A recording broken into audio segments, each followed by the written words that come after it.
दुलाराय बर' फरायसा आफादनि 55थि जोनोम सान गाबोन 15 फेब्रुवारि खालि आङो बे समाव दुलाराय बर' फरायसा आफादनि मोनफ्रोमबो थाखोनि दैदेनगिरिजों लोगोसे दुलाराय बर' हारिनिसिम बे दुलाराय बर' फरायसा आफादनि गोथार सानाव गोसो गोरबोनि खुलुमनाय आरो गाहाम हामलायनायखौ बावहरबाय।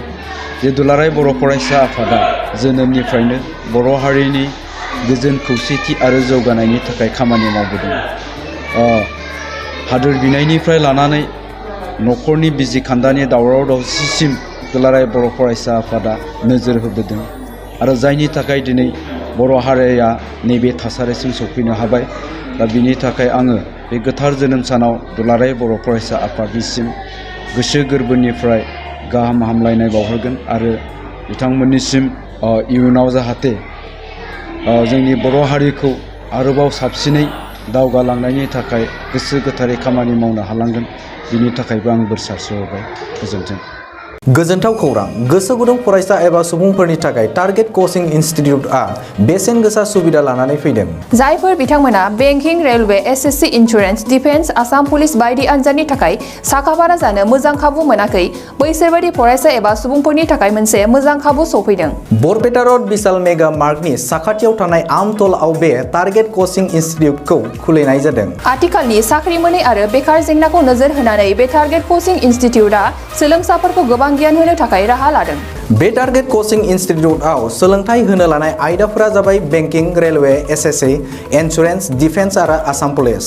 जायफोर सोलोंनो गोसो गुदुं बिथांमोना टारगेट कचिं इनस्टिट्यूटआव मुं थिसननो एबा गोबां मिथिनो थाखाय 8134097059 एबा 8638961177 जानबुं नाम्बाराव जगाजग खालामनो हागोन।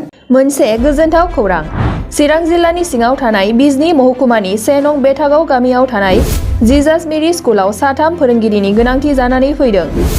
गोसो गुदुं बिजाथिफोरा बे पस्टनि थाखाय एप्लाइ खालामनो हागोन।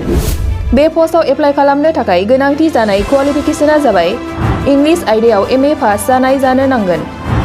मेथ्स आरो फिजिक्स आयदायाव MSc पास जानाय जानो नांगोन। बिजाथिफोरा 15 फेब्रुवारि 2022 इं अक्ट'सिमनि गेजेराव गावबागाव बाय'डाटाखौ फरायसालियाव गथायहैनो हागोन।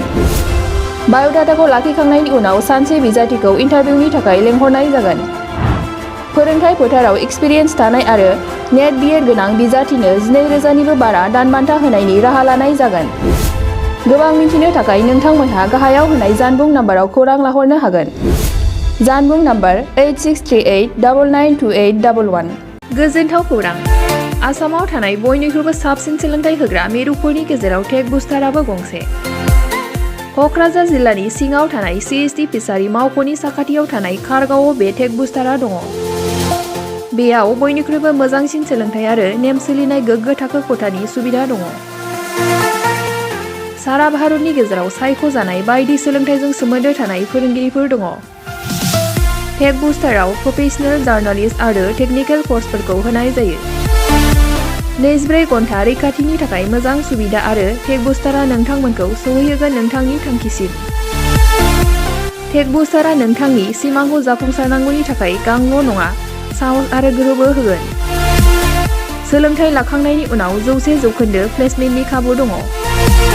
सोलोंनो गोसो गुदुं बिथांमोना 9395695095 जानबुं नाम्बाराव जगाजग खालामनो हागोन।